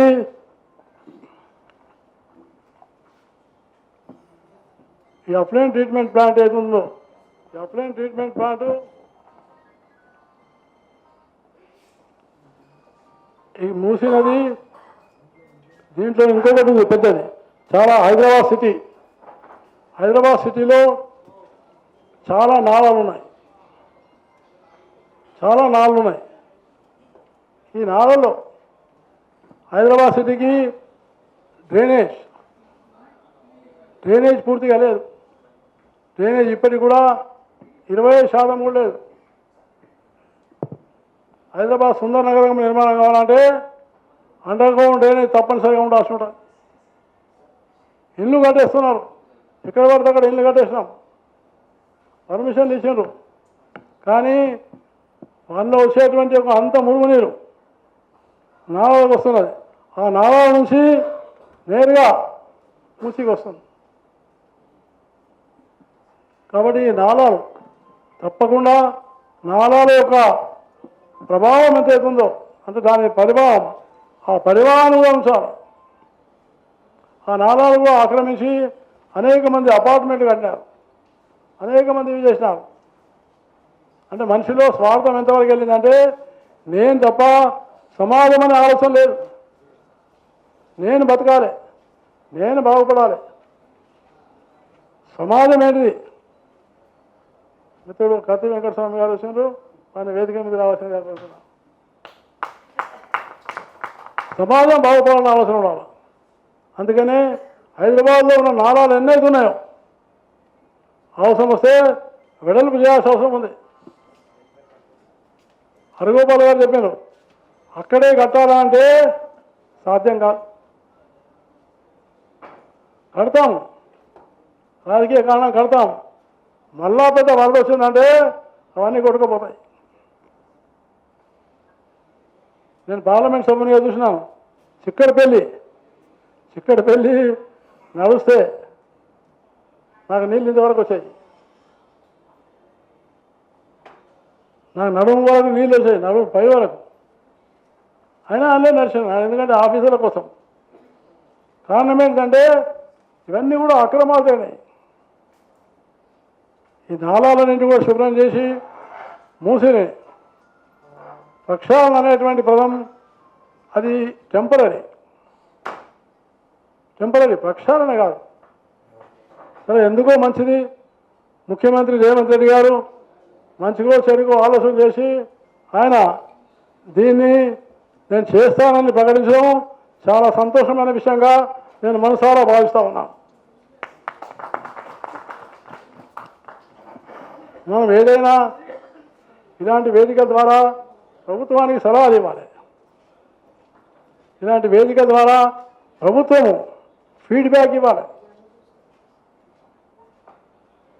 మరి ప్రభుత్వం తరఫున ఏదో ఆయన ప్రయత్నం చేసి నేను కడతానంటున్నాడు. కానీ మొట్టమొదటి ఏంటంటే నేను కోరేది అట్టి సంకల్పం ఉండాలి. ఏదైనా మంచి పని చేయాలంటే, గొప్ప పని చేయాలంటే సంకల్పం ఉండాలి. ఆ సంకల్పం లేకపోతే మనం ఏం చేయలేం. రెండోది, అనేకమైన సమస్యలు వస్తాయి, అనేకమైన ఇబ్బందులు వస్తాయి, వాటికి పరిష్కార మార్గాలు కూడా ఉంటాయి. కాబట్టి ఇంతకుముందు పెద్దలు చెప్పినప్పుడు మేధావులు, పర్యావరణవేత్తలు, మంచి ఇంజనీర్స్ అనేక మంది ఉన్నారు. వాళ్ళందరి మేరకు ఈ ప్రభుత్వం ఒక సలహా కమిటీ ఏర్పాటు చేసుకోవాలని నేను ప్రభుత్వానికి సూచన చేస్తా ఉన్నాను. వాళ్ళు చెప్పే సూచనలు తప్పకుండా పాటించాలి. అలాగే అరిగోపాల్ గారు చెప్పినట్టుగా చాలా పెద్ద ఎత్తున ఇంకొక చిన్న విషయం ఉంది. ఈ 2 బ్రిడ్జిలు ఉన్నాయి మనకు. నిజాం నవాబ్ ఆయన నేను చూశాను, మూసి అనే దానికి మొత్తం సఫీలు ఉండేది. సఫీల్ అంటే ఎత్తైన గోడ, రాయితో కట్టినటువంటిది. ఇప్పటికీ ఆ ఉస్మానియా హాస్పిటల్ దగ్గర ఉంది. ఉస్మానియా హాస్పిటల్ ఉంది. మా దగ్గర ఉండే ఇక్కడ కూడా ఏడా గౌలీగూడ నుంచి విక్టోరియా ప్లే గ్రౌండ్ ఇక్కడ వరకు ఉండే, అవన్నీ పోయినాయి. సభ్యులు మొత్తం పోయింది. అంటే చెప్పేది ఏంటంటే 2 వంతెనలు కట్టినారు. ఓ వంతెన కట్టిండు ఆయన. ఒకటి చదరఘాట్ బ్రిడ్జ్, చారిత్రాత్మకమైన బ్రిడ్జ్, చదరఘాట్ బ్రిడ్జ్. సరే, తర్వాత నయా పూల్ వచ్చింది, పురాణ పూల్ ఉంది, ఇవన్నీ వేరు. నేను 2 విషయాలు చెప్తున్నాను. ఒకటి చదరఘాట్ బ్రిడ్జు, ఇప్పుడు నాగోల్ బ్రిడ్జు. ప్రభుత్వం నాగోల్ బ్రిడ్జ్ చేసింది. ఎందుకంటే చదరఘాట్ బ్రిడ్జు నిజాం వేసినప్పుడు బగ్గీలు, బండ్లు ఇవి మాత్రం వచ్చాయి. కానీ ఇవాళ కేవలం బగ్గీలు, బండ్లు కాదు, కార్లు, ట్రాఫిక్ చాలా పెరిగిపోయింది. కాబట్టి చదరఘాట్ ఇదైందని ప్రభుత్వం ప్రత్యామ్నాయంగా నాగోల్ బ్రిడ్జ్ కడుతున్నారు. సంతోషమే. చాలా సుందరంగా ఉంది. చాలా పిల్లర్స్ బాగా ఉన్నాయి, నేను చూశాను. కానీ అందంగా ఉంది, చాలా మంచిగా ఉంది. కానీ ప్రకృతికి విరుద్ధంగా ఉందని నేను ఈ సభాముఖంగా తెలియజేస్తున్నా. ముందు వాళ్ళకి పరిహారం ఇవ్వకుండా, నష్టపరిహారం ఇవ్వకుండా మేము తర్వాత ఇస్తామని చెప్తే పోతుంది. ఉదాహరణగా పేదవాళ్ళు ఉన్నారు, వాళ్ళకి డబుల్ బెడ్రూమ్ ఇస్తానంటున్నారు ముఖ్యమంత్రి గారు. ముందు డబుల్ బెడ్రూమ్ ఎక్కడ ఇస్తావు? ఒక లెటర్ ఇచ్చి ఏదైనా ఇస్తావు, అది ఇచ్చి వాళ్ళను అక్కడ మార్చిన తర్వాత ఈ కార్యక్రమాన్ని మొదలుపెట్టండి. అంతేగాని నేను డబుల్ బెడ్రూమ్ ఇస్తా అని మాట చెప్పి సంతోషపెడితే ప్రజల హృదయాలు కావు. అభివృద్ధి అనేది కేవలము ప్రభుత్వంతో కాదు, ప్రజలందరూ సహకారం కూడా అవసరం ఉంది. సో అందువల్ల ప్రజల సహకారం కూడా చాలా అవసరం. ఉదాహరణగా ముఖ్యమంత్రిగా ఉన్నప్పుడు ఒక సంకల్పం తీసుకొని ఆ యొక్క నదిని, ఆ యొక్క ఉన్నటువంటి ఒక కార్యక్రమాన్ని చాలా అద్భుతంగా తయారు చేశాడు. నేను పట్టణాభివృద్ధి శాఖ ఉన్నప్పుడే రైల్వే శాఖ మంత్రి అయినా ఆ సమయంలో కూడా వెళ్ళాను. చాలా పనులు జరుగుతున్నాయి, చాలా ఆందోళన జరిగినాయి. కానీ అయినా దృఢమైనటువంటి సంకల్పంతో పునరావాసం చేసి అది మంచిగా నిర్మాణం చేసినారు. అది ఎలా ఉందంటే నేను సంక్షిప్తంగా మీకు 2 నిమిషాల్లో చెప్తాను. గుజరాత్లోని సబర్మతి పాదం ఇది తప్పకుండా సబర్మతి రివర్ ఫ్రంట్ దేశానికి ఒక మంచి ఆదర్శంగా నేను తెలియజేస్తున్నా. ముఖ్యమంత్రి గారు కొరియాకో ఇక్కడికో వెళ్ళాను. ముఖ్యమంత్రి కొరియాకి వెళ్ళాను. కొరియాకి వెళ్ళి ఆయన ఇక్కడ ఆ నదిని చూసినాడు. కొరియానా ఏది మహేష్ ఏ కంట్రీకి పోయినా కొరియా అనుకుంటా మహేష్ ముఖ్యమంత్రి గారు ఉద్దేశాన్ని పెట్టి చెప్తాను. సింగపూర్ అది మంచి దేశం. పోయి అక్కడ చూసి వచ్చిన మంచిగా ఉంది. కానీ నేను కోరేది ముఖ్యమంత్రిని ముందు మీరు సబర్మతికి వెళ్ళండి. సబర్మతికి వెళ్ళి మన దేశంలో చూడండి. అక్కడ సబర్మతి నదిలో ఏం చెప్తున్నా అంటే పునరుజ్జీవానికి అత్యంత విజయవంతమైన నమూనాగా గుజరాత్లో సబర్మతి రివర్ ఫ్రంట్ ప్రాజెక్టు నిర్మాణం చేసిన.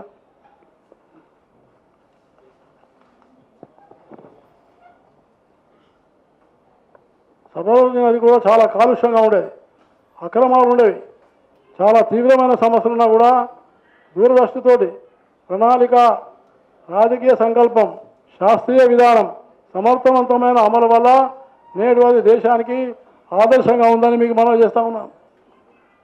సబర్మతి రివర్ ఫ్రంట్ తొలి దశలో 1.5 కిలోమీటర్ల పొడవున నదీ తీరాన్ని అభివృద్ధి చేశారు. ఇందుకోసం సుమారు 225 హెక్టార్ల భూమిని శాస్త్రీయంగా పునరుద్ధరించి ప్రజా అవసరాలకు వినియోగించారు. అలాగే ఆ పునరుద్ధరించిన భూమిలో సుమారు 70 హెక్టార్లు 26% పార్కులు చేసినారు. పార్క్స్ చాలా ఇంపార్టెంట్.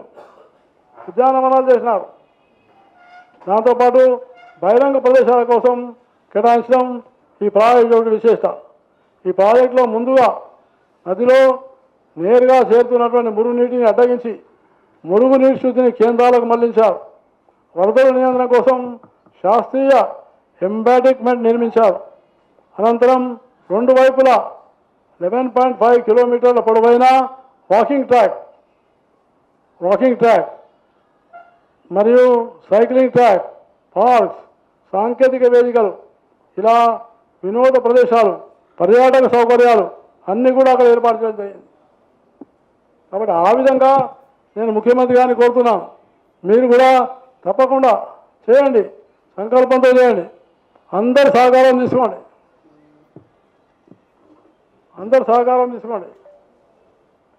రాజకీయాలకు అతీతంగా చేయండి. కేవలం రాజకీయం అనే దాన్ని దృష్టిలో ఉంచుకోకుండా. ఇంతకుముందే మన మిత్రుడు టీఆర్ఎస్ మిత్రుడు మాట్లాడాడు. టీఆర్ఎస్ కూడా మూసి రిజర్వేషన్ ఫండ్ అని వాళ్ళు కూడా పెట్టినారు. చైర్మన్ మా రాఠోడ్ గారు ఉండే ఏర్పాటు చేసినారు. కానీ నిధులు లేవు, డబ్బులు లేకుంటే ఏ పని కాదు. ఇప్పుడు కూడా ఈ ప్రభుత్వం చెప్తుంది 1,15,000 కోట్ల రూపాయలతో ఈ ప్రాజెక్ట్ చేస్తామని. ఇంతకుముందే వాళ్ళు చెప్పారు దీన్ని ఏడీబీ వరల్డ్ బ్యాంక్ కూడా అప్పుతో చేస్తామంటున్నారు. అనేక సమస్యలు ఉన్నాయి. కానీ ప్రభుత్వం సంకల్పం చేయాలి. అందువల్ల నేను కోరేది 3 విషయాలు ఏవైతున్నాయో. మొదలు ప్రభుత్వము ఎన్నైతే ఇండస్ట్రీస్ ఉన్నాయో దాంట్లో నుంచి అఫ్లుయెన్సీని కంప్లీట్ ఎస్టీపీస్ కట్టి నియంత్రణ చేయాలని నేను ఈ సభాముఖంగా తెలియజేస్తున్నాను. 2 ఏ మురుగునీరు కూడా అందులో ప్రవేశించకుండా ప్రభుత్వం ప్రయత్నం చేయాలి. 3వది అక్రమాలు మళ్ళీ జరగకుండా చూడాలి. ఇప్పుడు ఉదాహరణగా మనం బయలుదేరితే నాగోల్ ఉంది. నాగోల్లో చాలా విచిత్రమైన పరిస్థితి. నాగోలు బండ్లగూడలో చాలా అంటే చాలా వరద వచ్చిందంటే అపార్ట్మెంట్లన్నీ ఖాళీ. కాబట్టి ఇలాంటివన్నింటినీ తొలగించడమే సమాధానం కాదు. ఈ నాగోలుకు ఉన్నటువంటి రివర్ను దాన్ని అది మరలేటర్ దిశను చూసి సక్రమంగా చేసి అక్కడ ఉన్నటువంటి వర్తకులు ఎవరున్నారో ఆ వర్తకులకు అప్పచెప్పి వాళ్ళ నిర్వహణ చేయమని ప్రభుత్వం సలహా ఇవ్వాల్సి అవసరం ఉంది. అధికారులు చేయలేరు. వరద వచ్చినప్పుడు ఏ విధంగా దాన్ని చేసుకోవాలి, నీళ్ళు ఎత్తిపోయాలి, చేయాలి అనేది వాళ్ళు చేసుకుంటారు. కాబట్టి నేను కోరను నాగోల్లో ఉన్న అన్ని తీసేయి, నాగోల్లో ఉన్నాయని తీసి పడేస్తా అంటే కాదు. చాలా అపార్ట్మెంట్లు వచ్చినాయి, కాలనీలు వచ్చినాయి. అందువల్ల వాళ్ళందరి సహకారం కూడా తీసుకోవాలి. కేవలము పునరావాసమే కాదు. అందుకనే ఈ మంచి సబ్జెక్టు, రాజకీయాలకు అతీతంగా జరిగే సబ్జెక్టు. చాలా సంతోషము దిలీప్ గారు ఇంత పెద్ద ఎత్తున ఈ కార్యక్రమాన్ని నిర్వహిస్తున్నందుకు. అలాగే మేధావులు కూడా, మీరు కూడా చాలామంది స్టడీ చేసి వచ్చి ఉంటారు. అందువల్ల మనం రాబోయే రోజుల్లో భావితరాలకు, భవిష్యత్ తరాలకు మూసి అనేది భగవంతుడిచ్చిన వరం హైదరాబాద్ కానీ నేను మీకు సభాముఖంగా తెలియజేస్తున్నాను. భగవంతుడు ఇచ్చిన వరం. ఒక పట్టణంలో నుంచి నది రావాలంటే అది అదృష్టం. మూసి 56 కిలోమీటర్లు హైదరాబాద్లో ఉంటే మనం దాన్ని రక్షించుకోలేక, దాన్ని శోషించి, దాన్ని పీడించి మనం బాధపెట్టిన వాళ్ళం మనం. కాబట్టి భావితరాలు ఆ విధంగా చేయకుండా మనం వాళ్ళందరినీ ఎడ్యుకేట్ చేసి, ప్రజల్ని ఎడ్యుకేట్ చేయాలి. ప్రజల్ని మనం ఎట్లా తయారు చేస్తే ప్రజలు తయారవుతారు. అందువల్ల దయచేసి ఈ మూసి యొక్క ఉన్నటువంటి దీంట్లో ప్రభుత్వము, ప్రజలు, మేధావులు అందరూ కూడా కలిసి ఈ ప్రాజెక్ట్ని విజయవంతం చేయడానికి మనందరం కూడా సహకరించాలని నేను మనసారా కోరుతా ఉన్నాను. ఎందుకంటే నేను చెప్పిన హైదరాబాదు ఇవాళ ఇంటర్నేషనల్ చాలా పెద్ద సిటీ కాబోతుంది. కానీ ఫైనాన్షియల్ డిస్ట్రిక్ట్ చూస్తే, హైటెక్ సిటీ చూస్తే మంచిగా అనిపిస్తుంది. కానీ ఒక వర్షం పడితే పంజాగుట్ట నుంచి మళ్ళీ ఆడికి పోవాలంటే పోలేం. అందంగా కనపడమే కాదు, కేవలం అందంగా ఉండడం కాదు, ఆరోగ్యంగా ఉండాలని మనం చేస్తా ఉన్నాను. ఆరోగ్యంగా ఉండాలి. సో అందువల్ల ఇలాంటి కేవలం హైదరాబాద్ సిటీని కాపాడాలంటే, హైదరాబాద్ సిటీని మంచిగా తయారు చేయాలంటే మూసీని ఆదర్శంగా ఉంచితే హైదరాబాద్ నగరం జీవనాడి కాబట్టి, మూసీ నది జీవనాడి కాబట్టి ఇది తప్పకుండా బాగుంటుందని నేను మనసారా కోరుతూ సెలవు తీసుకుంటాను. జై వారు దత్తాత్రేయ గారు, తర్వాత మా గురువు గారు, మా మిత్రుడు దిలీప్ అని మేము మామూలుగా మాట్లాడుకుంటూ ఉంటాం. అందుకని ఆయన నా గురించి, నేను ఆయన గురించి ఇట్లా డబ్బా కొట్టడం అంత మంచి పద్ధతి కాదని నేను అనుకుంటాను. సరిగా సబ్జెక్ట్ మాత్రం చాలా సీరియస్ సబ్జెక్ట్ ఇది. దానిపైన మీ ఇంత పెద్ద కార్యక్రమాన్ని ఏర్పాటు చేశారంటే చాలా గొప్ప విషయం. I will totally appreciate you for this wonderful activity. ముఖ్యంగా నాకైతే కొన్ని బేసిక్ ప్రాబ్లమ్స్ ఉన్నాయి, క్వశ్చన్స్ ఉన్నాయి.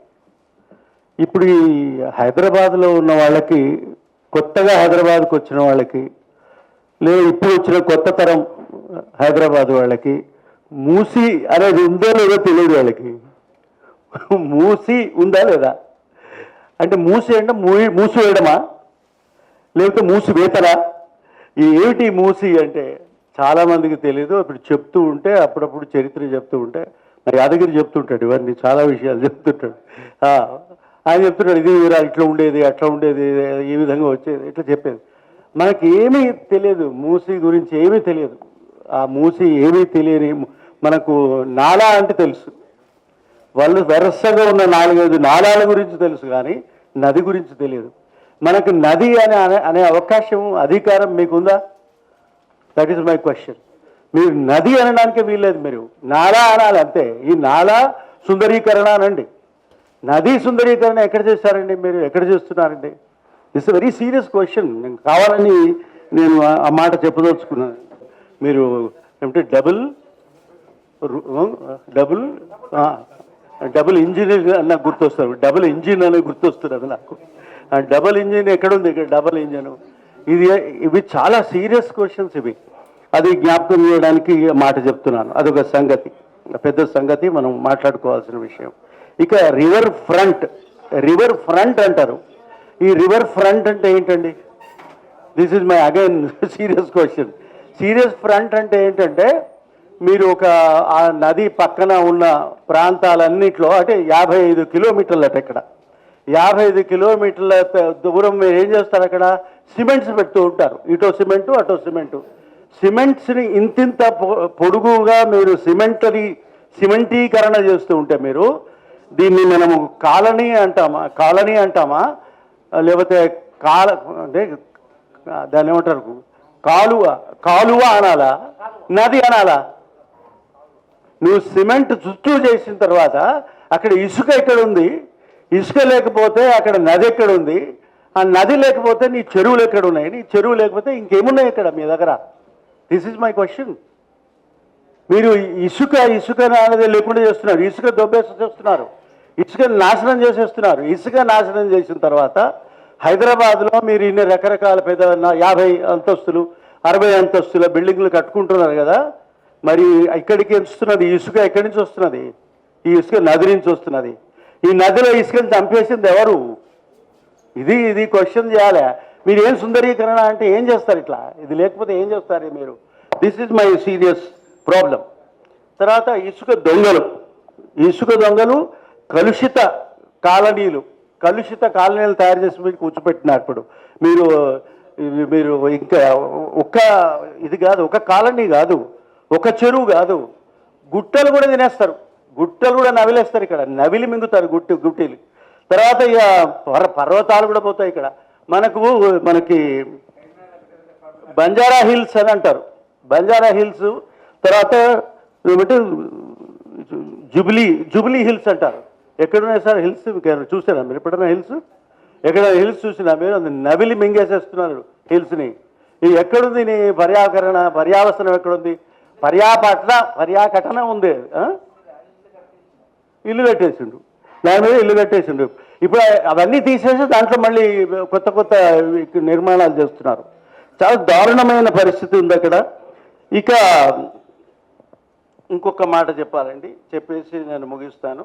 ఇవన్నీ విషయాలు మీకు ఇది ముఖ్యమైన పాయింట్ చెప్పాల్సింది ఏంటంటే, పబ్లిక్ హియరింగ్ అనేది కాన్స్టిట్యూషన్ ఆఫ్ ఇండియాలో రాసుకున్న ఒకానొక గొప్ప అవకాశం. అది ఆ అవకాశం వల్ల మనకు ఈ లోకల్ బాడీస్ నిర్మాణం, నగరాల నిర్మాణము ఒక రియల్ హియరింగ్ ద్వారా జరగాలండి. జరిగితే అది నిలబడుతుంది, ఆ నగరం నిలబడుతుంది, ఆ చెరువులు నిలబడతాయి, ఆ చెట్లు నిలబడతాయి, ఈ చెరువులు నిలబడతాయి. మరి ఈ హియరింగ్ ఎక్కడ ఉందండి? హియరింగే లేదు ఇక్కడ. హియరింగ్ తీసేసానని చెప్తాను, సార్ చెప్పారు. హియరింగ్ తీసేసిన తర్వాత నువ్వు what is that your hearing? మనం ఇక్కడ కూర్చొని హియరింగ్ చేస్తున్నాం, మనం ఉపన్యాసాలు చేస్తున్నాం అంతే. There is no hearing happening. That is the problem. ఇక నాకు ఇంకొక విషయం నాకు చాలా బాధ అనిపించేది అదేంటంటే మనకు కట్ట మైసమ్మలు ఉన్నాయి. కట్ట మైసమ్మ అంటే ఓ దేవుడు గుడి, మనకు చుట్టూ మనం తిరుగుతూ ఉంటాం, అక్కడ వస్తాం. కానీ కట్ట ఎక్కడ ఉందని చెప్పాలి నాకు. మైసమ్మ ఉంది, కట్ట ఎక్కడ ఉంది? కట్టకు ముందున్న ఉండవలసిన చెరువు ఎక్కడుంది? చెరువు లేదు, చెట్టు లేదు, చెరువు చెక్కు లేదు, ఇదే లేదు, ఏమి లేదు. మైసమ్మ మాత్రం మిగిలింది. ఈ మనం చేసే ఆ గుడి, మనకు కావాల్సింది గుడి. మనకు బడి అవసరం లేదు, గుడి కావాలి. నిజంగా మీరు గుడి కావాలంటే, మీకు ఇష్టమైతే, మీకు గుడి భక్తి ఉంటే, నిజంగా ఉంటే, ఆ గుడితో పాటు మీరు పక్కన ఒక 4 బడులు పెట్టండి. 4 బడులు పెట్టిండ్రు నేను ఎప్పుడన్నా? బడులన్నీ తీసేసి గుడి పెట్టి, ఆ గుడి ఎక్కడ పెట్టారు? మళ్ళీ ఈ చెరువులో పెట్టిండ్రు, నదిలో పెట్టారు. ఇప్పుడు చూడండి, మీరు ఇక్కడ తిరగండి, ఇక్కడ ఎంత పొడుగున్నాయో చూడండి. అన్ని గుడులే. ఎన్ని గుడులు అంటే అన్ని గుడులు అంటే ఆ చెరువు కాదు, నదిని నాశనం చేసే సమస్యలు పరిష్కారాలు జరిగినాయి. నేను గుడికి వ్యతిరేకత కాదు, నేను గుడి ఉండాలి. కానీ గుడి ఎప్పుడు ఉండాలి? నువ్వు కొత్త గుడి పెట్టినప్పుడు అంతకున్న గుడిని మంచి గుడి చేయండి. దాని పక్కన ఒక బడి పెట్టండి. ఆ బడి పక్కన నువ్వు ఇక్కడ ఈ కాలనీ పెట్టండి, ఈ కాలనీ బతకడానికి వీలైన వ్యవహారాలు చేయండి, అప్పుడు నది ఉంటుంది. అది లేకుండా నది ఉండదు అని చెప్పదలుచుకున్నాను. ఆత్మీయులు, తెలంగాణ రాష్ట్రీయ లోక్దళ్ పార్టీ యొక్క రాష్ట్ర అధ్యక్షులు, బహుజనవాదం మీద వారు కొంత ఆలోచనలు కలిగినటువంటి నాయకులు. నేను తెలుగుదేశం పార్టీలో ఉన్నప్పుడు మాధవరెడ్డి గారికి వారు అంచెలుగా ఉన్నప్పటి నుండి వారిని మేము అనుకరిస్తూ ఉన్నాం. చాలా ఓపెన్గా మాకున్నటువంటి అనేక విషయాల్ని చర్చించుకునే ఒకటి ఆత్మీయులు మాజీ ఎమ్మెల్సీ మా దిలీప్ అన్న గారికి నా యొక్క ధన్యవాదాలు ఆహ్వానించినందుకు. అదే రకంగా వేదిక మీద ఉన్నటువంటి పెద్దలందరికీ, ఇక్కడికి విచ్చేసినటువంటి ప్రముఖులందరికీ నా యొక్క నమస్సుమాంజలు, మీడియా మిత్రులందరికీ ప్రత్యేకమైన అభినందనలు. అదే రకంగా నా పేరు తాడూరి శ్రీనివాస్, నేను ప్రజెంట్ బీజేపీ పార్టీ అధికార ప్రతినిధి. తాడూరి శ్రీనివాస్ ప్రజాపతి సార్లు చెప్పినప్పుడు వినాలి కదా.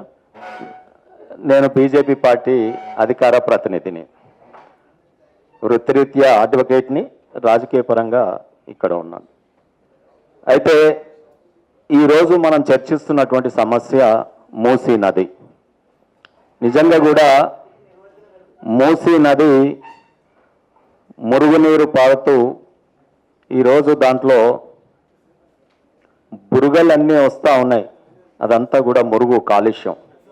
నేను చిన్నప్పుడు ఒక సంఘటన చెప్తా, శ్రీరాములన్న ఇది వినాలి మీరు. మా నానమ్మ చనిపోతే ఆమెది సూరపల్లి వాళ్ళ అమ్మగారు, నాది భువనగిరి నేటివ్ ప్లేసు. సంఘంలో అస్థికలు కలిపి అక్కడే దేవుణ్ణి మొక్కేసి వెళ్తూ ఉంటాం. కానీ నేను చిన్నప్పుడు పోయి మా నాయనమ్మ అస్థికలు కలిపినప్పుడు అక్కడ సంఘంలో ఆ లింగాన్ని నేను అమరుకున్నప్పుడు అది అందుతే చాలా మోక్షం దొక్కుతుంది అని చెప్పి, ఎవరు ఎంత పెద్ద ఆజానుభావుడైనా ఆ లింగాన్ని అమరుకోలేడు అని చెప్పి ఒక నానుడి. ఆ రోజు ఆ తాటి చెట్లలో అక్కడే వండుకొని అక్కడే కొట్టిన కొబ్బరికాయ తీసి ఒక చింతపండు కట్టుకుపోయి పచ్చి పులుసు తీసుకొని తింటే కూడా అమోఘంగా ఉండదు. అది నేను సజీవంగా చూశాను నా జీవితంలో. అటువంటి మూసీ నది ఈరోజు అదే సంఘంకు పోయి, మా నాన్న చనిపోయినప్పుడు నేను కల్పనకి పోతే భయంకరంగా ఉంది. సో అటువంటి సంఘంలో ఆ మూసీ నదిని రెండు విధాలుగా నేను చూసినటువంటి వ్యక్తిని. జీవనది అంటా ఉన్నాం. ఇంతకుముందు నిజమే శ్రీధర్ గారు అన్నప్పుడు నది అన్నాక నది ఒడ్డున ఇసుక ఉండాలి, ఇసుకలో నత్తగుళ్ళలు ఉండాలి, ఆ నత్తగుళ్ళలలో మన పిట్టగుళ్ళు కట్టుకునే పిల్లలు కూడా ఆడుకునేటట్టు ఉండాలి. గది నది అంటే. దాంట్లో ఇంత మనకు షోకు ఉంటే గాలం వేస్తే ఎర్రని కట్టి చేపలు పడాలి, కొర్రమటలు పడాలి. గది నది అంటే. కానీ ఈరోజు నది వాతావరణం మారిపోయింది. నిజంగా నేను ప్రభుత్వానికి, అందరూ మాట్లాడారు వక్తలు కాబట్టి బోర్ రాకుండా కట్టే కొట్టే తెచ్చి అన్నట్టు ఒక 4 పాయింట్లు చెప్పి నేను ముగిస్తాను. ఎస్, నదిని సుందరీకరణ కాదు, నదిని రెజ్యునేషన్ చేయాలి. నా యొక్క ఒపీనియన్, సుందరీకరణ కంటే రెజ్యునేషన్ చేయడం అనేది ఇంపార్టెంట్, ముఖ్య భూమికగా ఉండాలి. రెజ్యునేషన్ అంటే ఏంటి? మళ్ళీ నదిని వికారాబాద్లో పోయి అస్తమావచనాలు పడుకొని ఆ నది ఒడ్డున వండుకొని తిని ఆ చెట్ల గాలి పీలిస్తే వారికి ఉన్న టీబీ రోగం తగ్గాలి. నువ్వు చేయాల్సింది గది. ఆ తర్వాత ఉన్న క్యాచ్మెంట్ ఏరియా ఎక్కడెక్కడి నుంచి పిల్లకాలువలు వచ్చి మూసీలో పడతాయో ఆ క్యాచ్మెంట్ ఏరియా ఏదైతే బఫర్ జోన్లు ఉంటాయో వాటన్నిటిని కూడా నువ్వు నిజంగా పని చేయాలనుకుంటే వాటిని పునరుద్ధరించాలి. చిన్న చిన్న పాయ కాలువల్ని. ఆటోమేటిక్గా నది తనకు తాను అందాన్ని సింగారించుకుంటుంది. మనం మానవుడు చెయ్యలేం. నదిని సింగారించడం అంటే మామూలు మాటలు కాదు. తను ప్రవహిస్తున్నప్పుడు అనేక గలగలలతో నేను చెప్పినట్టుగా ఇసుక పేరుకోవడం కానీ దాంట్లో చేపలు పెరిగినప్పుడే ఈరోజు నువ్వు చేసే 1,00,000 కోట్ల రూపాయలతో 1,00,000 చేపలేమో కానీ ఒక్క చేప పిల్ల బతికేటట్టు చేసినా అది నిజంగా చాలా గణనీయమే, శ్లాఘనీయమే. చేప బ్రతుకుతూనే కదా జీవ జంతు రాశి అక్కడ బ్రతుకుంటుంది. నువ్వు చేపలు ఏ నీళ్ళల్లో బతకవో ఆ నీళ్లు ఇంకా వేస్ట్ అది. మనం మాట్లాడిన దాంట్లో ఒక 2-3 విషయాలు మాట్లాడినారు. ఒకటి పర్యావరణం పరిరక్షణ, రెండవది నది డెవలప్మెంట్ చేస్తున్నప్పుడు రీహాబిలిటేషన్. తప్పకుండా ఈ నదిని డెవలప్మెంట్ చేసేటప్పుడు జరుగుతున్నటువంటి రీహాబిలిటేషన్ సోషల్ ఇంపాక్ట్ అసెస్మెంట్ అది చట్టాలకు అనుగుణంగా జరగాల్సిందే. సోషల్ ఇంపాక్ట్ అసెస్మెంట్ కనుక సరిగా చదవకపోతే అసలు ప్రభుత్వం ఎందుకు? ప్రజల కోసం. రేపు సుందరీకరణ చేసే కాంట్రాక్టర్ల కోసమా? వచ్చి 1,00,000 కోట్లు ఒక కాంట్రాక్టర్ వచ్చి పని చేసుకొని పోనిక, లేకపోతే ప్రభుత్వం ఇన్ఫ్లుయెన్స్ ఉన్న వాళ్ళు ఆడ దుకాణాలు పెట్టుకొని మల్టీప్లెక్స్ కాంప్లెక్స్లు పెట్టుకొని ఆ నదిని చూడడానికి వచ్చిన వాళ్ళు, ఆ సుందరీకరణ చూడడానికి వచ్చిన ప్రజల్ని దోసుకునే ఒక షాపింగ్ కమర్షియల్ కాంప్లెక్స్ల కోసమా? ప్రభుత్వం ఉన్నది ప్రజలు, నోరు లేని ప్రజల కోసం, పక్షుల కోసం, దాంట్లో పెంచే చేపల కోసం. ఇదే నదీ తీరం వెంబడి నేను ఏదో త్రిపురలాగా మనము వాటిని ఏమంటారు వెదురు బొంగుల తోటలు పెంచుతామనో, లేకపోతే శిల్పావరాలం కడతామనో, లేకపోతే చేపల యొక్క కళా కేంద్రం కడతామనో, అగ్రికల్చర్ హార్టికల్చర్ దీని నది వెంబడి ఒడ్డున కడతామనో అంటలేరు. కమర్షియల్ కాంప్లెక్సెస్ కడతాం, కాంక్రీట్ జంగల్ చేస్తామని అంటున్నారు. చూడండి అక్కడే మీకు దోస్తా ఉంది కదా మూసి. సో దీంట్లోనే ప్రభుత్వం యొక్క ఈరోజు రేపు ఇంకా మీరు చెయ్యడానికి, మిమ్మల్ని నిందించడానికి ఏం లేదు. ఇంకా మీరు మొదలు పెట్టిరు, మేము సూచనలు ఇస్తున్నాం. నేనేమంటున్నంటే ఈరోజు గతంలోని 11,000 కోట్లు కావచ్చు, ఇప్పుడు ఇచ్చిన 7,000 కోట్లు కావచ్చు, కనీసం డిపిఆర్తో మొదలు పెట్టాలి. అక్కడ తొలగించేటటువంటి ప్రజల సోషల్ ఇంపాక్ట్ అసెస్మెంట్ని సరిగ్గా చేయాలి. ఆ తర్వాత ఆ ఎస్టీపీలు ఏవైతే ఉన్నాయో వాటన్నిటిని కూడా కేంద్ర ప్రభుత్వం ఏదైతే అమృత్ కానీ మిగతా స్కీమ్ ద్వారా తెచ్చినారో వాటన్నిటిని రన్ చేసే విధంగా చూడాలి. పారిశ్రామిక వ్యర్థాలు దాంట్లోకి రాకుండా ఫస్ట్ కాపాడగలిగితే నది ఆటోమేటిక్ శుభ్రం చేసుకుంటుంది. మనం ఒక నదిని మనిషి శుభ్రం చేసుడు కంటే ప్రకృతి తనంతట తాను శుభ్రం చేసుకుంటే బాగుంటుందని చెప్పి నా యొక్క సూచన. ఎందుకంటే ఆ కంపెనీల వ్యర్థాలన్నీ దాంట్లోకి రాకుండా ఈ మురుగునీటి ఆ డ్రైనేజ్ వ్యవస్థని నది వెంబడి ప్యారలల్గా వేరేది సృష్టిస్తే కనుక అసలు నది ఆటోమేటిక్ తన ఒరవడి. ఇంకోటి మరి నదుల అనుసంధానం కేంద్రం తీసుకున్న ప్రాజెక్ట్ ద్వారా నిధులు తీసుకుందామన్నా, లేకపోతే ఉన్న నదిలో ఆ వికారాబాద్ దగ్గర క్యాచ్మెంట్ ఏరియా డెవలప్ చేసి ఈ నదిలోకి నేచురల్గా వాటర్ వస్తుందని తెలిసిన